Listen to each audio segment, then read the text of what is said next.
अस्सलामुअलैकुम बच्चों, आज हम एक्सरसाइज नंबर 1.6 को शुरू करते हैं।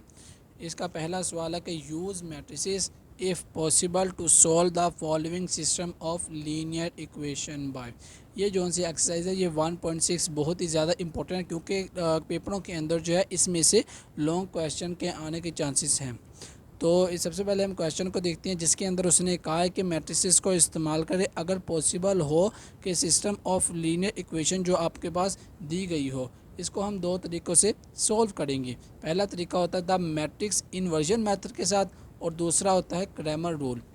इन्वर्जन मेथड और क्रैमर रूल का तरीका हम आज इसके अंदर जो है वह सीखेंगे कि इसको करते कैसे हैं। तो सबसे पहले जो है वो हमारे पास जो है वो इक्वेशन दिए गए होंगे।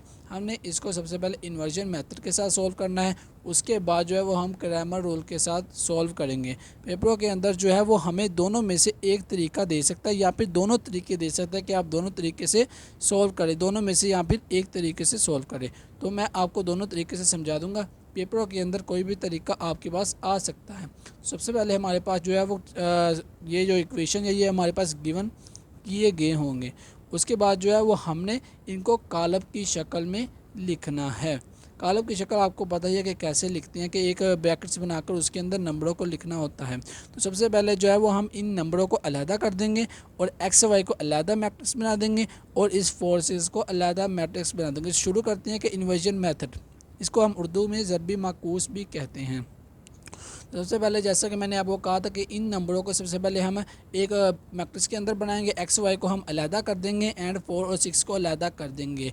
जिसके साथ जो है वो माइनस है हम उसके साथ माइनस लगाएंगे, जिसके साथ प्लस के उसके साथ कुछ भी नहीं लगाएंगे। तो देख सकते हैं कि 2 को 2 यहाँ रखा और -2 को -2 यहाँ पर रखा, 3 को 3 और 2 को 2। और जो से एक्स वाई कॉलम है वो भी हम अलहदा बना देंगे। उसके बाद जो है वो हम 4 6 का भी अलहदा कॉलम बना देंगे। उसके बाद हम इनको नाम देंगे, यानी कि इस मैट्रिक्स को हम ए का नाम देंगे, इस एक्स वाई को हम एक्स का नाम देंगे एंड इस मैट्रिक्स को हम बी का नाम देंगे। ये हम इसका नाम क्यों देते हैं? क्योंकि इन्वर्जन मेथड का एक फार्मूला जो मैं आपको आगे बताता हूँ। ये है इन्वर्जन मेथड का formula x is equal to A inverse B, यानी कि x का मतलब कि x का कॉलम x और y, ए जो हमारे पास कॉलम लिया हो गया हमने उसका इन्वर्स लेना है और उसके बाद b का तो आपको पता ही पीछे जो हमने लिया हुआ है। तो सबसे पहले हम ना ए इन्वर्स मालूम करेंगे। ए इन्वर्स का आपने पीछे पढ़ा होगा 1.5 के अंदर, उसका फार्मूला होता है adjoint A over determinant A. तो सबसे पहले हम एडजॉइंट ए को मालूम करेंगे। एडजॉइंट ए को मालूम करने का तरीका होता है कि इन दोनों की जगह तब्दील करनी है, इन दोनों के साइन तब्दील करने होते हैं। तो पिछले कॉलम को देखकर आप इन दोनों की जगह और इन दोनों के साइन तब्दील कर सकते हैं।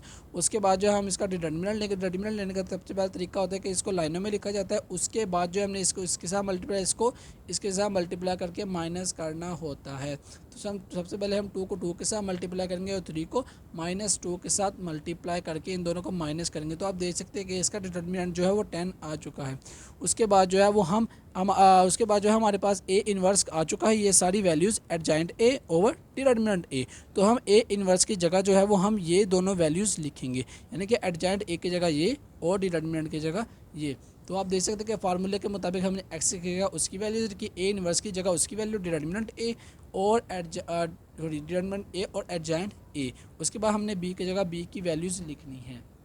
तो उसके बाद आप देख सकते हैं कि सबसे पहले जो हमने इधर काम करना है, हमने सबसे पहले डिवाइड नहीं करना, हमने सबसे पहले इस कॉलम को इसके साथ मल्टीप्लाई करना है और हमने 10 को उठाकर इस तरह जो है वो लिख लेना है। डिवाइड जो है वो हम बाद में करेंगे वरना मल्टीप्लिकेशन जो है वो आपके लिए डिफ़िकल्ट हो जाएगी। सबसे पहले जो है वो हम इस कॉलम को इसके साथ मल्टीप्लिकेशन करेंगे। इसको हम ऐसे भी लिख सकते हैं 1 डिवाइडेड बाई 10। तो इसको जैसे कि आपको पता है मल्टीप्लिकेशन तरीका करने का तरीका, एक इस रो को इस कॉलम के साथ, फिर इस रो को इस कॉलम के साथ जो है मल्टीप्लाई करेंगे। 2 4 ऐसे, 2 6 ऐसे और -3 4 एंड 2 मल्टीप्लाई बाई 6। तो हम इसको मल्टीप्लाई करने के बाद ऐड करेंगे और उसके बाद 10 के साथ डिवाइड कर देंगे। 4 2 बार 8, 6 2 बार 12, 3 4 बार -12 एंड 6 2 बार प्लस का 12। तो 8 + 12 जो 20 हो जाएगा और हमारे पास -12 और +12 0 हो जाएगा। तो आप इसको डिवाइड करेंगे तो आपके पास जो है एक्स और वाई की वैल्यूज़ आ जाएगी। हमने इन इक्वेशन को सॉल्व करके एक्स और वाई की वैल्यूज़ जो है वो निकालनी होती है। जो जैसा कि आप देख सकते हैं कि पहली जो हमारे पास सामने रकम जो होगी वो एक्स की होगी और वाई के जो सामने होगी वो हमारे पास वाई का आंसर होगा। तो आप देख सकते हैं कि एक्स के सामने हमारे पास 2 का है और वाई के साथ 0 का है। ये हमारे पास जो है वो इन्वर्जन मेथड था। अब हम क्रैमर रूल को सॉल्व करते हैं। क्रैमर रूल में भी वही तरीका इस्तेमाल करेंगे, लेकिन उसका जो है वो फार्मूला अलग होगा। क्रैमर रूल के अंदर जो है वो हम सबसे पहले इनके कॉलम बना देंगे। मैट्रिक्स बनाने के बाद जो है वो हम उसका फार्मूला, क्रैमर का फार्मूला होता है x is equal to determinant A x over determinant A, और y is equal to A y determinant over A.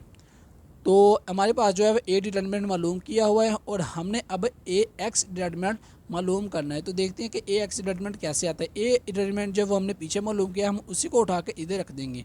तो एक्स का जो है वैल्यूज़ निकालने के लिए हमें ए एक्स का डिटर्मिनेंट सबसे पहले लेना होगा।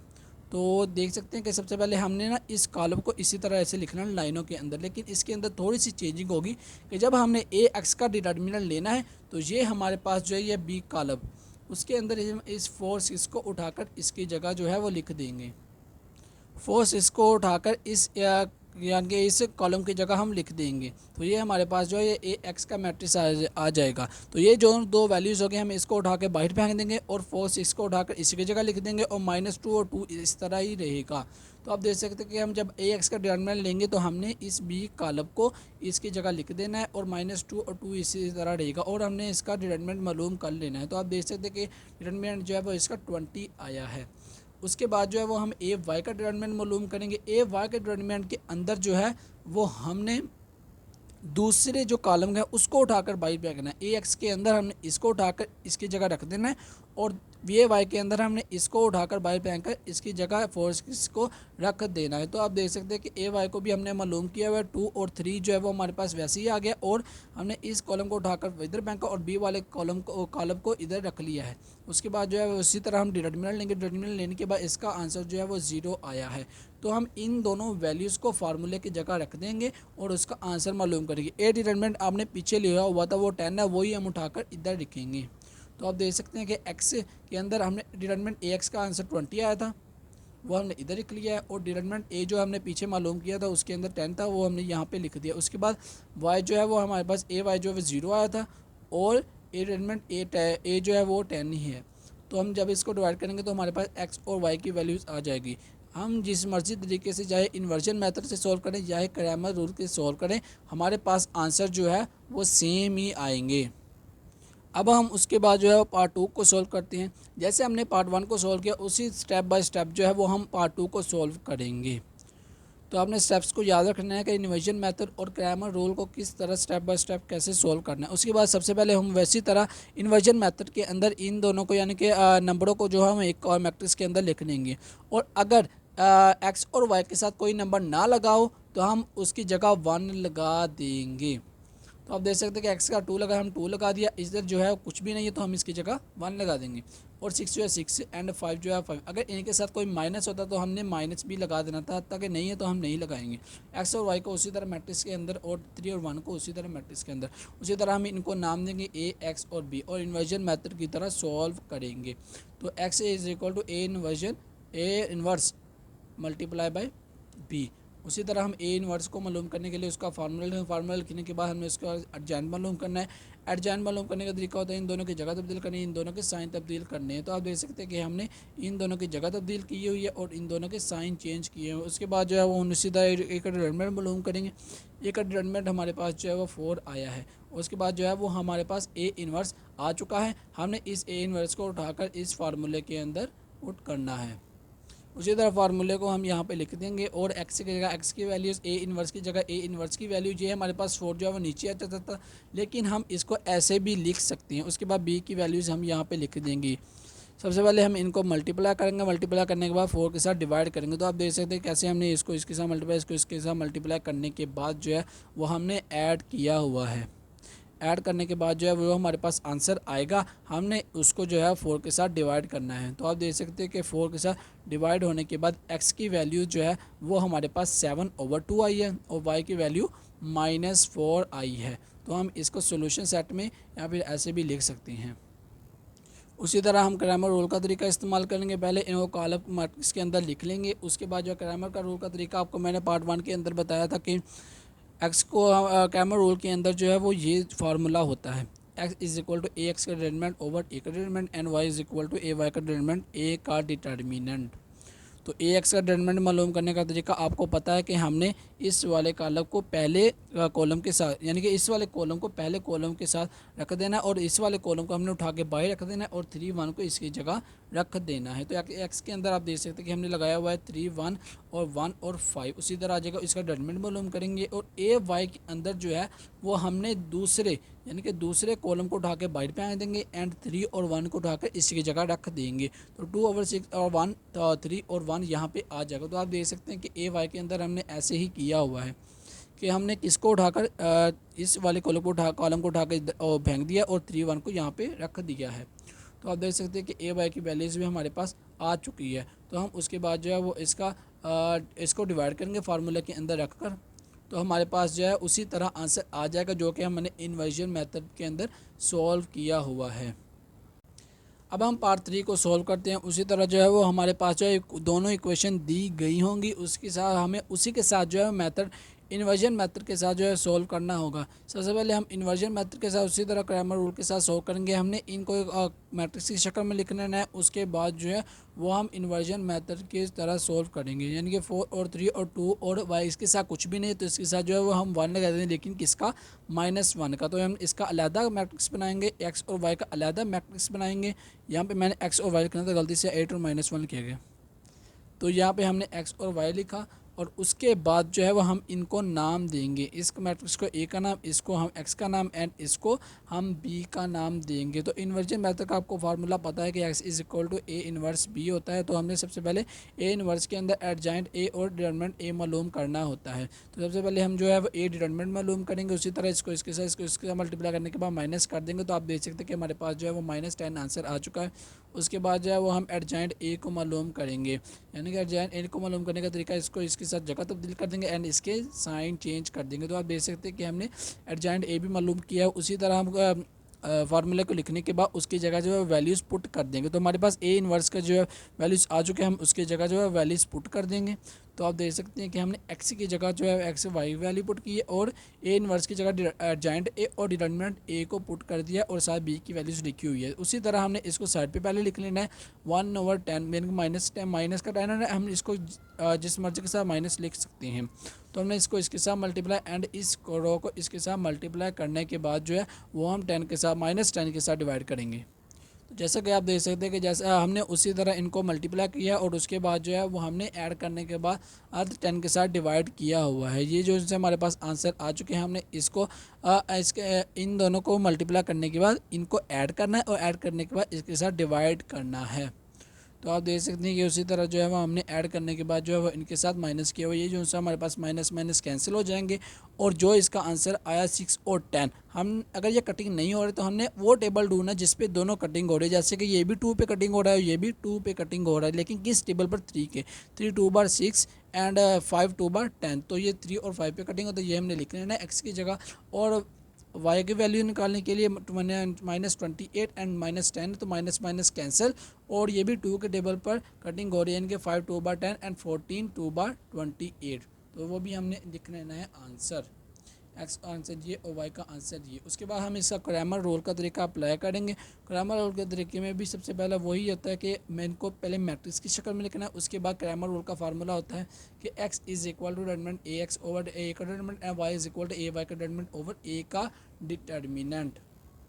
उसके बाद जो है वो हमें उसी तरह ए का पहले ए एक्स का डिटरमिनेंट मालूम करेंगे, उसके बाद जो हम ए का डिटरमिनेंट मालूम करने के बाद इसके साथ डिवाइड कर देंगे। तो ए एक्स का डिटरमिनेंट मैंने आपको बताया हुआ है कि हमने इस वाली बी के कॉलम को इस पहले की जगह, पहले कॉलम की जगह रख देंगे और 4 3 को उठाकर बाहर फेंक देंगे। देख सकते हैं कि हमने 4 -1 यहाँ पर लिखा है और 2 -1 उसी जगह रखा है। उसके बाद जो है वो हम इसका डिटरमिनेंट मालूम करेंगे। तो आप देख सकते हैं कि हमने इसका डिटरमिनेंट मालूम किया और हमारे पास जो है वो -6 आ चुका है। उसके बाद हम एक वाई का डिटरमिनेंट मालूम करेंगे। ए वाई के अंदर हम दूसरे कॉलम को जो है वो उठा के बाहर फेंकेंगे और A8 और -1 को उसकी जगह रख देंगे। देख सकते हैं कि 4 और 3 को हमने वैसे ही लिख दिया, 8 और -1 को उसकी जगह रख दिया है और हमने इसका डिटरमिनेंट मालूम किया। डिटरमिनेंट मालूम करने के बाद हमारे पास -28 आंसर आया है। और फिर उसके बाद उनकी जगह जगह वैल्यू पुट करने के बाद हमारे पास इन्वर्जन मेथड की तरह वही आंसर आ चुका है। आप चाहे जिस मर्जी मेथड से सॉल्व करें, आपका आंसर जो है वो सेम ही आएगा। उसके बाद हम पार्ट 5 को सोल्व करते हैं। पार्ट 5 के अंदर उसी तरह हम इनके जो है मैट्रिक्स बनाएंगे। तो इन नंबरों का अलहदा मैट्रिक्स, एक्स वाई का अलहदा मैट्रिक्स एंड 4 और 7 का अलहदा मैट्रिक्स बनाने के बाद इन्वर्जन मेथड की तरह सोल्व करेंगे। तो इसका को ए का, इसको एक्स का, इसको बी का नाम देने के बाद हम इसका ए इन्वर्स मालूम करेंगे। एक्स की वैल्यूज में हमारे पास है और बी की भी ए इन्वर्स की नहीं है तो हम ए इन्वर्स मालूम करेंगे। तो ए इन्वर्स मालूम करने के लिए हमारे पास फार्मूला ये है। और डिटर्मिनेंट, सबसे पहले हम जो है डिटर्मिनेंट मालूम करेंगे। तो डिटर्मिनेंट मालूम करने के बाद हमें मालूम हुआ कि इसका आंसर जो है वो हमारे पास ज़ीरो आया है। तो याद रखिए, अगर डिटर्मिनेंट जो है वो हमारे पास ज़ीरो आ जाए तो हम कहेंगे कि ये हमारे पास सिंगुलर है और ये हमसे हल नहीं हो सकता। जब भी किसी की डिटर्मिनेंट आ जाए ज़ीरो के इक्वल तो वो क्वेश्चन जो है वो आगे सॉल्व नहीं होगा, हम उसको वही छोड़ देंगे। हम कह दें कि it is a singular and it is not possible. अगर आप क्वेश्चन के अंदर देखें तो उसने कहा हुआ कि अगर पॉसिबल हो तो ही इससे आगे सॉल्व कीजिए, अगर पॉसिबल ना हो तो इससे आगे सॉल्व ना कीजिए। और अगर ग्रामर रूल की तरह भी करेंगे, उसके अंदर भी अगर हम डिटरमिनेंट ए लेंगे तो वो भी हमारे पास सिंगुलर आ जाएगा और वो भी जो है वो इसी तरह हम लिख देंगे it is a singular, it is not possible. आप उसी तरह कर सकते हैं, ग्रामर रूल का फार्मूला लिखें और उसके बाद सबसे पहले डिटरमिनेंट ए मालूम करें। ए मालूम हमारे पास ज़ीरो आ जाएगा तो आप इसी तरह ये दोनों लाइनें लिख देंगे। अब हम छठे पार्ट को देखते हैं। उसके अंदर जो है वो हमारे पास 4 -3 और 1 और -1 दिया हुआ है। तो जिस वेरिएबल के साथ जो है वो नंबर ना लगाओ, कांस्टेंट नंबर ना लगाओ, तो उसके साथ जो है वो हम 1 लगा देंगे। तो 4 इसी तरह इसके साथ 1 है और वाई है उसके कुछ भी नहीं तो हम 1 लगा देंगे। इसमें ये -3 आ जाएगा एंड वाई के साथ 1 है तो ये माइनस का है तो -1 लगा देंगे। उसी तरह एक्स वाई को हम लैदा कर देंगे 9 और -y को लैदा करके इनको नाम दे देंगे। और उनको नाम देने के बाद उसका इन्वर्जन मेथड को सॉल्व करेंगे। उसका फार्मूला लिखने के बाद उसी तरह ए इन्वर्स को मालूम करना है। तो सबसे पहले हम इसका डिटरमिनेंट मालूम करेंगे। डिटरमिनेंट मालूम करने के बाद जो हमारे पास -1 आंसर है, इसका मतलब ये नॉन सिंगुलर है। तो मैंने आपको पिछली एक्सरसाइज में बताया होगा 1.5 के अंदर के ये सिंगुलर तब होता है जब इसका आंसर ज़ीरो है डिटरमिनेंट का, और ये नॉन सिंगुलर तब होता है जब इसका आंसर ज़ीरो के बगैर आ जाए कोई भी आंसर हो। तो उसके बाद हमें जैन मालूम करेंगे, इस दोनों की जगह तब्दीली, इन दोनों की असाइन चेंज करेंगे। उसके बाद उसी तरह हमने इस फार्मूला को इधर रखने के बाद उनकी वैल्यूज़ नीचे लिख देनी है। तो आप देख सकते हैं कि अब इसके अंदर जो है वो हम पहले डिवाइड करेंगे, उसके बाद जो है मल्टीप्लाई करेंगे, क्योंकि -1 को जिसके मर्जी साहब डिवाइड या मल्टीप्लाई करें वो वही आंसर आता है। लेकिन बस इसके अंदर थोड़ी सी चेंजिंग ये होगी कि जिसके साथ माइनस है वो माइनस माइनस करके कैंसिल हो जाएगा और जिसके साथ प्लस है उसके साथ वो है वो माइनस आ जाएगा।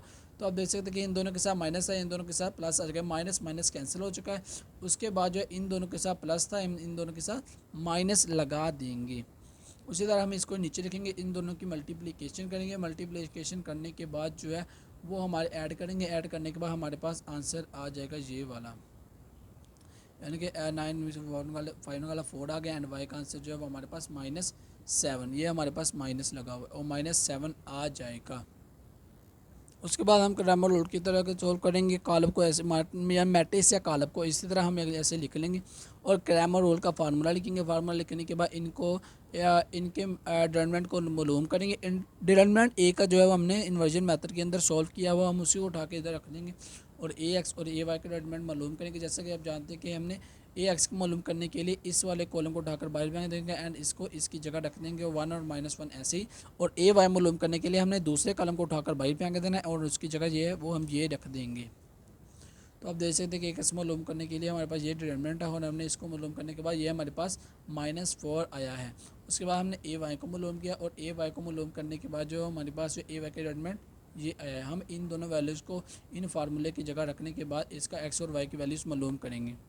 तो आप देख सकते हैं कि हमने एक्स की वैल्यूज़ हमारे पास ये लिखी हुई है और हमने एक्स की वैल्यूज़ हमारे पास ये और वाई की वैल्यू ये है, इनकी जगह पुट करने के बाद। इसी तरह हम पिछले मेथड की तरह जैसे सोल्व करते आ रहे हैं उसी तरह हम इसको भी उस मेथड की तरह सोल्व करेंगे। तो सबसे पहले इन्वर्जन मेथड की तरह इन्वर्जन मेथड के तरीके के मुताबिक सोल्व करेंगे। तो नंबरों को उसी तरह लिख लेंगे कि 2 -2 -5 एंड -2 एक्स वाई को अलग लिखेंगे, 4 -10 को अलग लिखकर इनको नाम दे देंगे। इन्वर्जन मेथड की तरह उसी तरह इसका फार्मूला लिखेंगे, X A inversion A inverse and B. A inverse का फार्मूला मालूम करने के बाद उसके अंदर जो है वो वैल्यूज़ हम पुट करेंगे। तो आप देख सकते हैं कि ए डिटरमिनेंट हमने मालूम किया हुआ है, उसके बाद जो हम उसकी वैल्यूज़ पुट कर देंगे। तो एडजॉइंट भी हमारे पास मालूम हुआ, इन दोनों की जगह तब्दील की है, इन दोनों के साइन तब्दील किए हुए हैं। उसी तरह हम फार्मूले को इस तरह पहले यहाँ पे लिखेंगे, A is equal to A inverse and B.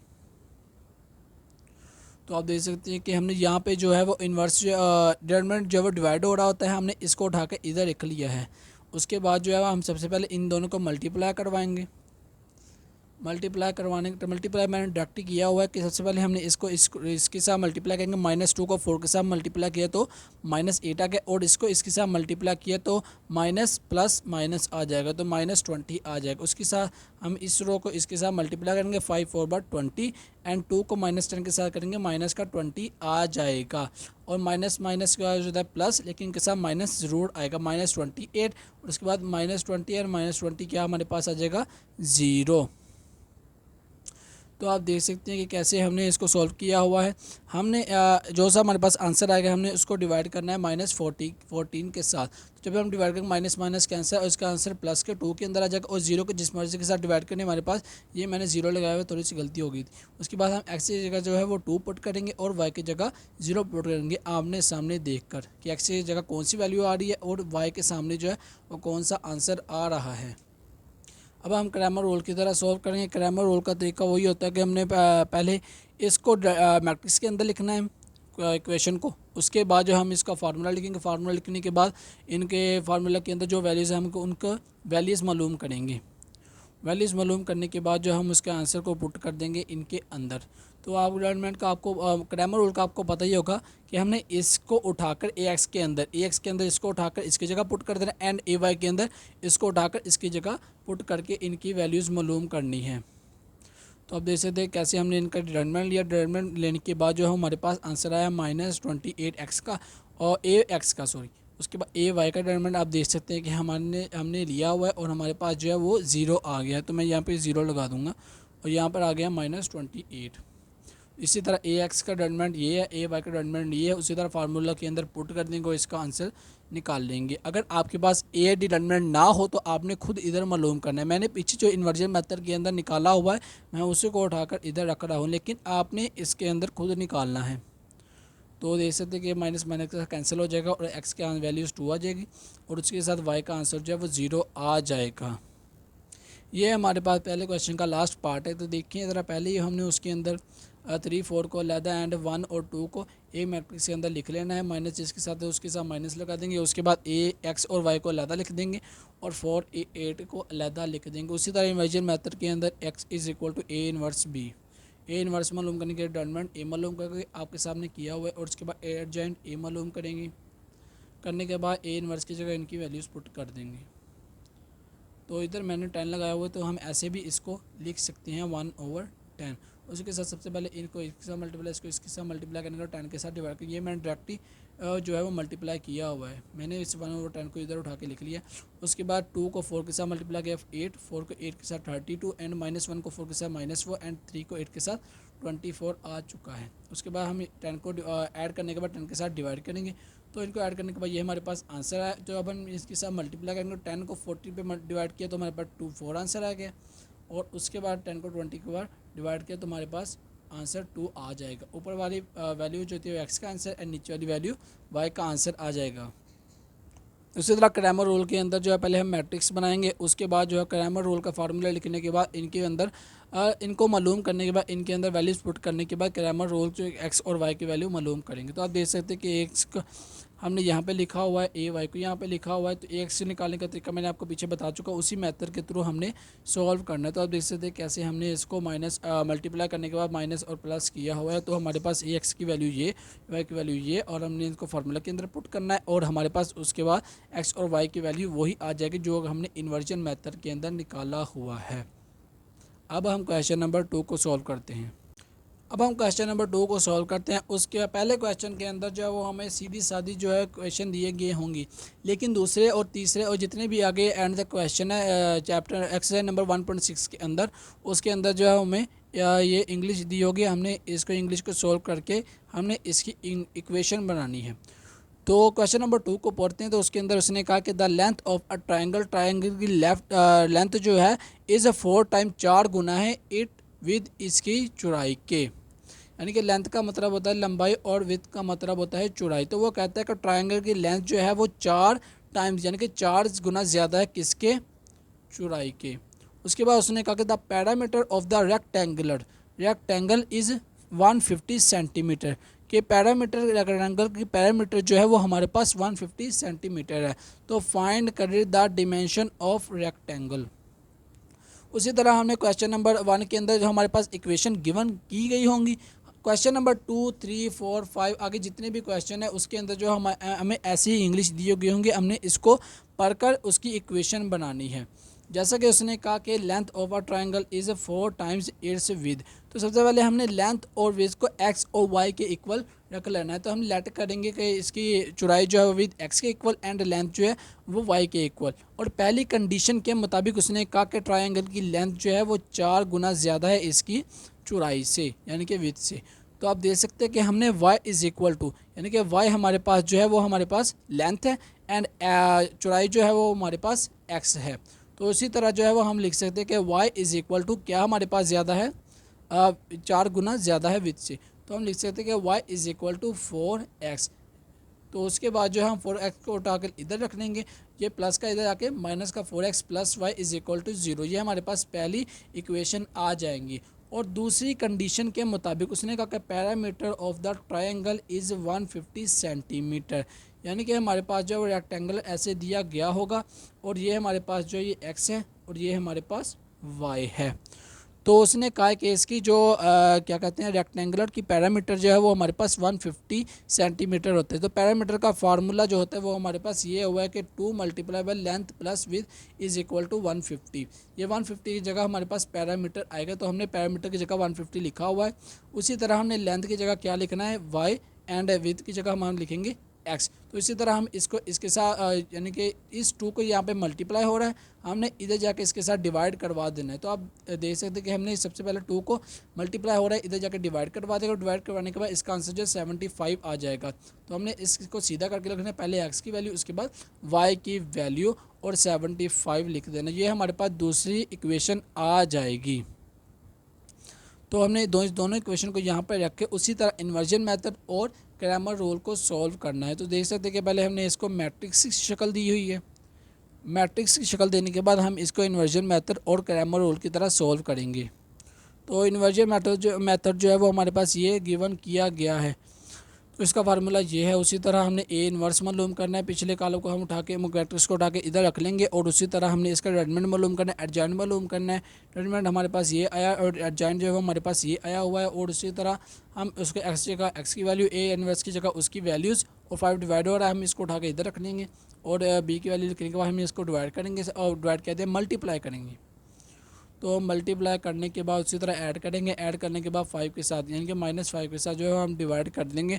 और उसी तरह डिवाइड करने के बाद आप देख सकते हैं कि हमारे पास x का आंसर जो है 50 के इक्वल एंड y का आंसर जो है वो 60 के इक्वल आया है। उसी तरह हम क्वेश्चन नंबर 3 को देखते हैं। उसी तरह हम क्रैमर रूल को भी सोल्व करेंगे। क्वेश्चन को सबसे पहले उसी तरह के मैट्रिक्स के अंदर लिखेंगे, उसके बाद जो है हम फार्मूला लेंगे क्रैमर रूल का। क्रैमर रूल का फार्मूला के बाद हमने ए एक्स को फाइंड करना है, ए वाई को फाइंड करना है। एलिमेंट ए जो हमें पीछे दिया गया होगा हमने उसे उठा के इधर रखना है। अगर आपके पास नहीं मालूम तो आप इसे इधर खुद सॉल्व करेंगे। तो मेरे पास मालूम है तो मैं इसको उठा के इधर रख लूँगा। ए एक्स की वैल्यूज़ या ए एक्स बताइए आप कैसे मालूम करते हैं, तो उसी को उठाकर हम ऐसी तरह ए एक्स को हम यहाँ पे रख लेंगे और ए वाई की वैल्यू जो हम यहाँ पे रख लेंगे। उसके बाद जो है वो हमने इसको इसके साथ मल्टीप्लाई करके माइनस कर देना है।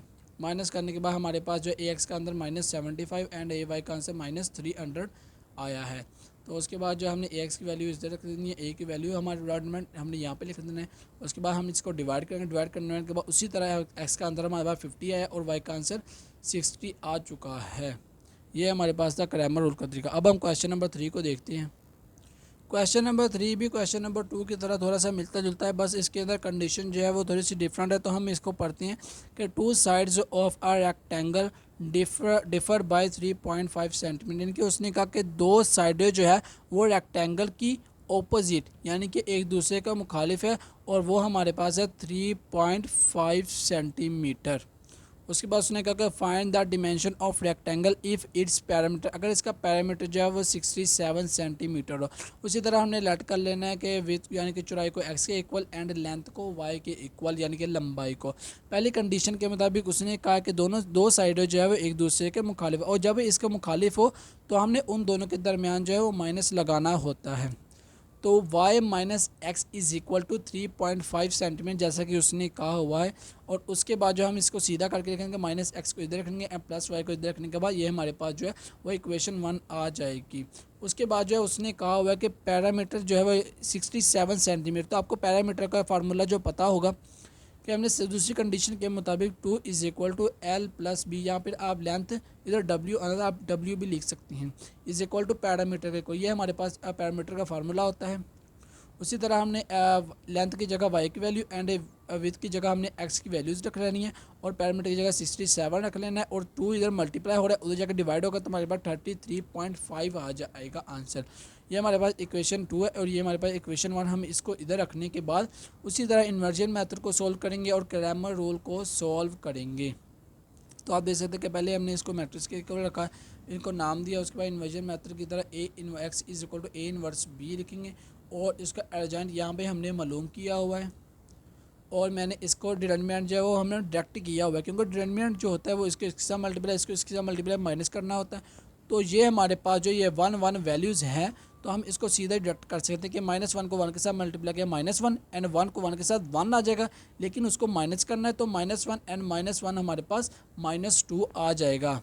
अगर आपको नहीं समझ आए तो आप खुद भी करके दे सकती हैं।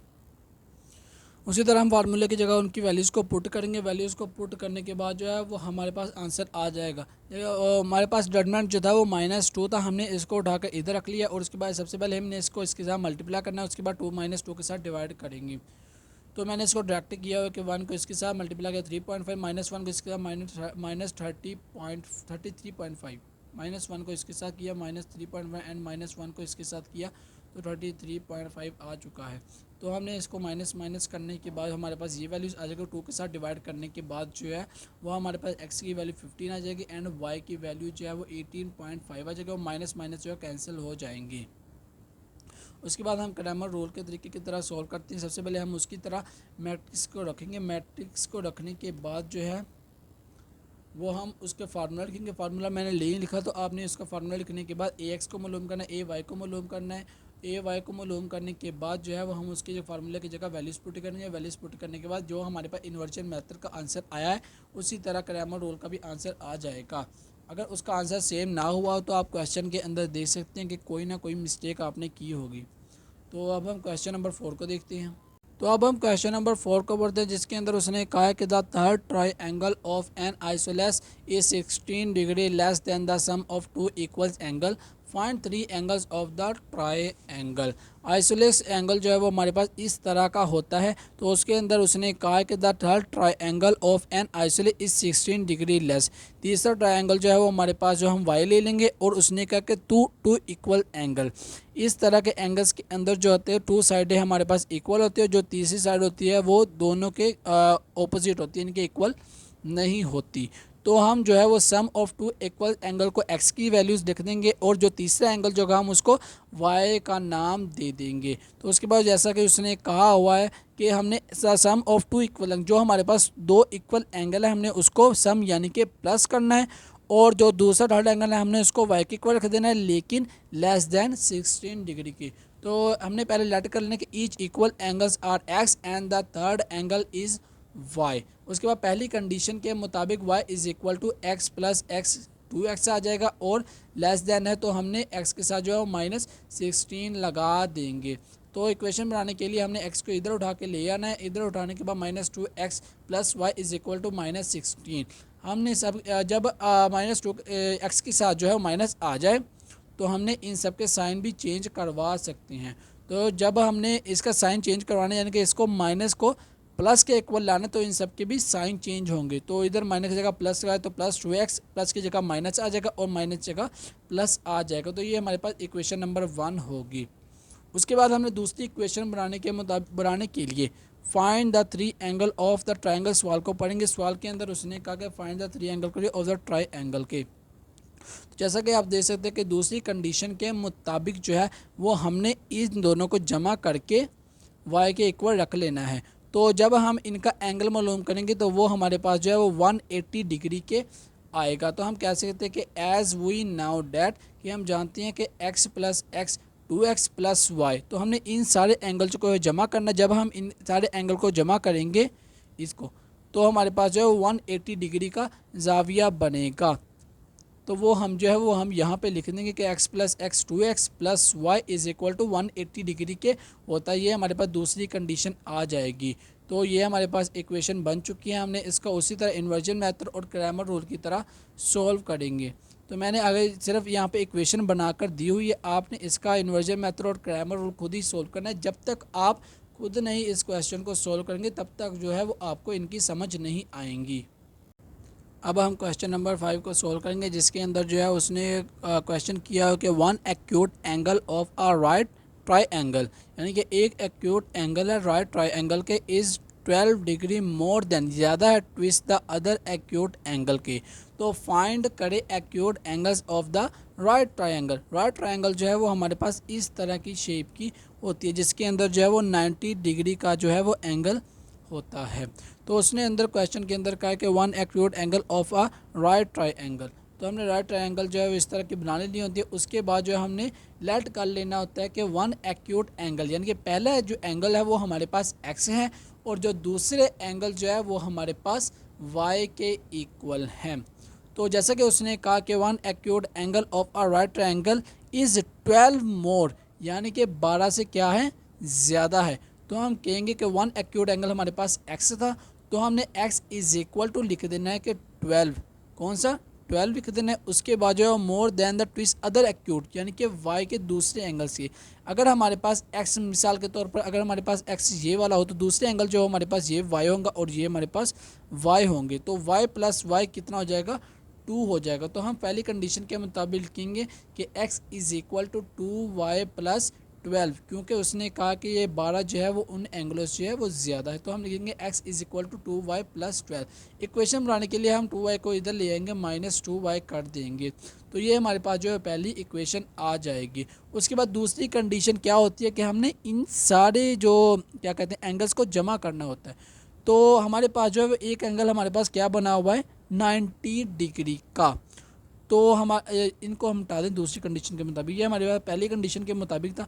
अब हम दूसरी कंडीशन लेंगे। दूसरी कंडीशन के मुताबिक वो कह रहा है कि 90 डिग्री का जो है वह एंगल बना हुआ है। अगर हम इसको सम करें तो वो हमारे पास जो 90 डिग्री का जाविया आ जाएगा।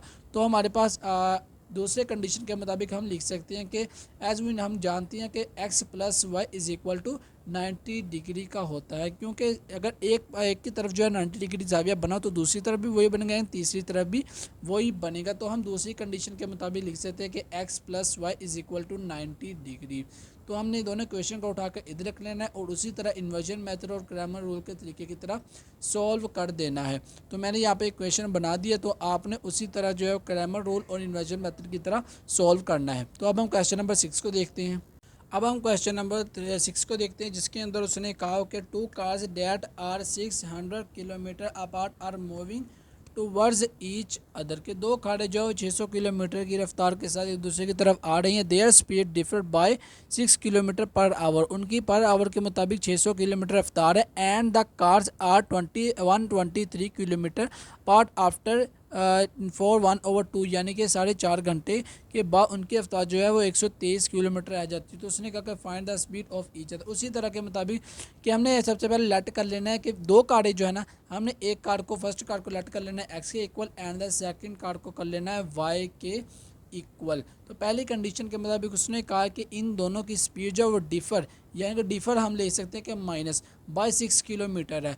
तो हमने दोनों कारों की जो स्पीड जो है वो x माइनस वाई, यानी कि डिफ़र जो होता है वो माइनस के इक्वल होता है। तो स्पीड्स लिखे हुए दोनों कारों की हमने लिखनी है। तो हम लिखेंगे पहली कंडीशन के मुताबिक x minus Y is equal to 6, क्योंकि इनकी रफ्तार जो कितनी थी 6 किलोमीटर। ये हमारे पास पहली कंडीशन आ जाएगी। उसके बाद हम दूसरी कंडीशन को मालूम करेंगे, जिसके अंदर उसने कहा कि 2 कार्स डैट आर 6 किलोमीटर, यानी कि दोनों कारों की जो स्पीड जो है वो 600 किलोमीटर के इक्वल है। तो उसके बाद जो उसने कहा हुआ है कि दूसरी कंडीशन के मुताबिक टोटल डिस्टेंस, यानी कि दोनों कारों के दरमियान जो है, दोनों कारों के दरमियान डिस्टेंस जो है वो 600 किलोमीटर का है। तो दूसरी कंडीशन के मुताबिक हम लिखेंगे कि टोटल डिस्टेंस जो है दोनों कारों के दरमियान 600 किलोमीटर का है और 4.5 घंटे गुजरने के बाद लेफ़्ट डिस्टेंस यानी कि दूसरी तरफ डिस्टेंस जो है 123 किलोमीटर का रह जाता है। तो हमने जब इसको कवर करना है डिस्टेंस को, तो कवर डिस्टेंस को करने के लिए हमने इस टोटल डिस्टेंस को लेफ़्ट डिस्टेंस के साथ माइनस करवा देना है। तो हमारे पास जो है वो कवर्ड किया गया डिस्टेंस जो है मालूम हो जाएगा। तो आप देख सकते हैं टोटल डिस्टेंस को हमने लेफ़्ट डिस्टेंस के साथ माइनस करवाया, उसके बाद हमारे पास 477 किलोमीटर आ चुका है। तो जो हमारे पास जो है वो टाइम हमें क्या कहा गया था कि 4.5 घंटे यानी कि 4/1/2। अगर आप इसको देखें कि 2 को मल्टीप्लाई कर दें 4 के साथ एंड ऊपर वाले के साथ प्लस कर दें, 2 4 बार 8 एंड प्लस 9, तो 9/2 जो टोटल आवर लिख सकते हैं। टोटल टाइम जो होता है वो इतना, या फिर हम इसको ऐसे भी लिख सकते हैं। तो उसके बाद जो है वो हमने इनको जो है डिवाइड करवाना है। तो टोटल टाइम जो है वो हमारे पास ये है और इन दोनों कारों की स्पीड जो है वो जमा हो रही थी। तो हम लिखेंगे कि x + y = 477 डिवाइडेड बाई 9/2। हमने इसके साथ जो है वो हमने डिवाइड करवा देना है। उसके बाद जो हमारे पास आंसर आएगा वो हमारे पास इक्वेशन होंगी। अगर हम इसके अंदर जो है वो डिवाइड को मल्टीप्लाई के अंदर चेंज करें तो इन दोनों की जो है वैल्यूज़ ऊपर नीचे हो जाएगी। जब भी अगर हम इस तरह की सूरत हाल आ जाए तो हम इसको डिवाइड को मल्टीप्लाई के अंदर कन्वर्ट करने के लिए इन दोनों की जो है वैल्यू ऊपर नीचे कर सकते हैं, इसमें कोई असर नहीं आएगा। जब हमने इसके ऊपर नीचे कन्वर्ट किया तो 9 जो है वो इसको डिवाइड हो सकता है 53 के ऊपर, तो 53 मल्टीप्लाई बाय 2 106। तो हमारे पास दूसरी कंडीशन के मुताबिक ये वाली जो है वो इक्वेशन आ जाएगी। हमने इन दोनों इक्वेशन को नीचे रखना है और उसी तरह inversion method and Cramer rule को सॉल्व करना है। तो आप देख सकते हैं कि हमने इक्वेशन ली हुई है और उसी तरह जो है हम क्रैमर और इन्वर्जन मेथड को सॉल्व करेंगे। तो पिछले जो से मैंने बताया हुआ कि इन्वर्जन मेथड को कैसे सॉल्व करते हैं, क्रैमर रूल को कैसे सॉल्व करते हैं, तो 4 5 और 6 क्वेश्चन जो है वो आप उसी तरह सॉल्व करेंगे। ये बहुत ही ज़्यादा ईजी है। तो इसी तरह मेहनत करें जब तक आप जो है वो क्वेश्चन को सॉल्व नहीं करेंगे तब तक जो है वो क्वेश्चन आपसे सॉल्व नहीं होंगे। तो ये मैंने क्वेश्चन आपको दिया हो, आपने खुद ही इसका आंसर निकालना है। ओके बच्चों, अब हम चैप्टर 2 के अंदर मिलते हैं। अल्लाह हाफिज़।